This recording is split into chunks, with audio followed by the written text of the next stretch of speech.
De krant. Zo, dankjewel. Alsjeblieft. Wim, ik begrijp iets niet. Begrijp je iets niet? Nee. Komt niet vaak voor, hè? Ja, nou, moet je luisteren. Wat is toch kunstmatige inseminatie?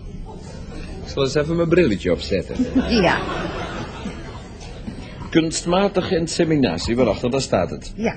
Weet je niet wat het is? Nee. Zal ik je eens uitleggen? Graag. Kijk eens, kunstmatige inseminatie, dat is iets met runderen.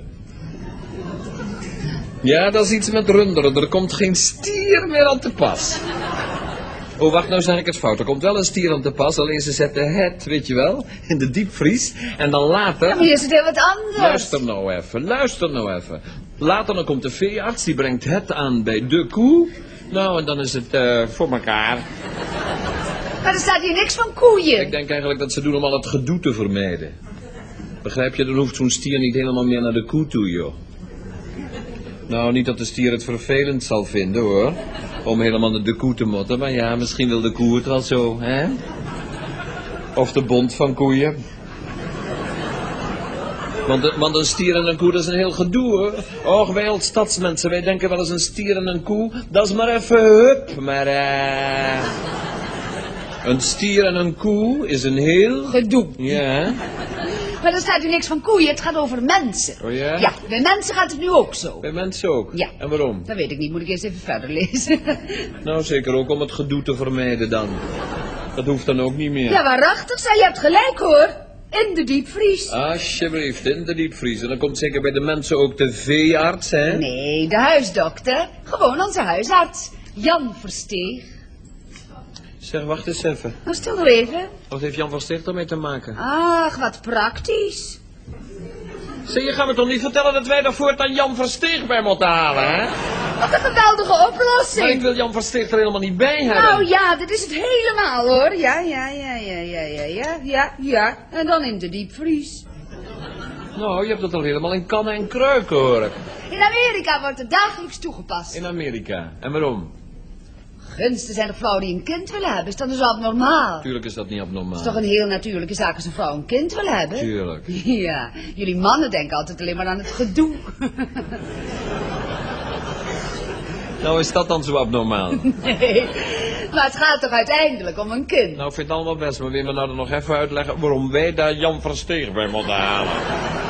Kijk, stel je overkomt iets. Wat zei je? Stel je overkomt iets. Je draagt het mij te opgewekt voor. Stel, jij gaat naar Arnhem, jij rijdt door de Middenberm, dan ben ik weduwe. Ja, ga door. Maar dan kan ik altijd nog een kindje krijgen, want dan komt Jan Versteeg. En het kindje dat ik dan krijg... Oh, en het kindje dat jij dan van Jan Versteeg krijgt, dat is niet van hem, maar van mij. Ja, natuurlijk. Oh, ja, Daar ja, gaat het toch helemaal op? Oh, gaat het daar? Ja, Ja. ik vind het een mooie gedachte hoor. Nou zeg, ik vind voor jou ook zo'n rustige gedachte.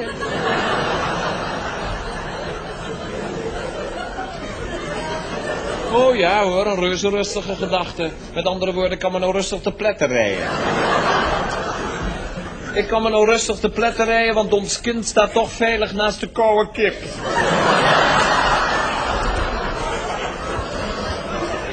Gunst, het hoeft niet. Zie je voor het dan moest ook?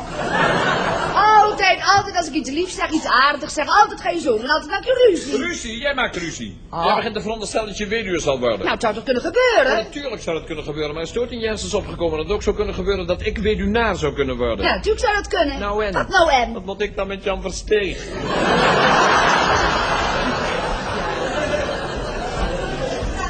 Zo, daar zit je dan, hè, met je vooruitstrevende idee uit damesblaadjes. Of is het de VPRO-bode weer? We hebben niet eens een diepvries.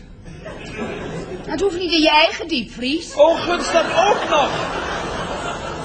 Dus het mag ook bij de buren? Ja. En wie garandeert me dan dat ze de etiketjes niet door elkaar halen? En wat gebeurt er dan als Jan Versteeg ziek wordt of als ze zich doodrijdt net als ik door de Middenberm bij En dan Arnhem? komt ze vervanger. Ze vervangen, wie staat? Weet ik niet, een andere dokter. Ziet die vent eruit? Dat weet ik toch niet? Nee, maar ik wil graag weten wie er na mijn dood over de vloer komt. Misschien wel een hele knappe vent. Oh, dus daar is dan toch om te doen. Ach, als je nou ook wel jaloers wordt op de vervanger van Jan Versteeg. Hè? Het is een dokter. Nou en? Toch geen man meer. Oh nee. Ik bedoel, hij komt gewoon om mij een behandeling te geven. Ja, nou staat. een behandeling te geven, die kerel komt je een kind geven. Hé, wat moeten we dan doen? Wat bedoel je nou, wat moeten we dan doen? Ik wil een kind. Nou, dat vind ik allemaal best, maar dat kan toch ook gewoon? Zo gewoon. Nou, gewoon, weet je nog wel? Oh, gewoon, nou ja. Had het maar even gezegd.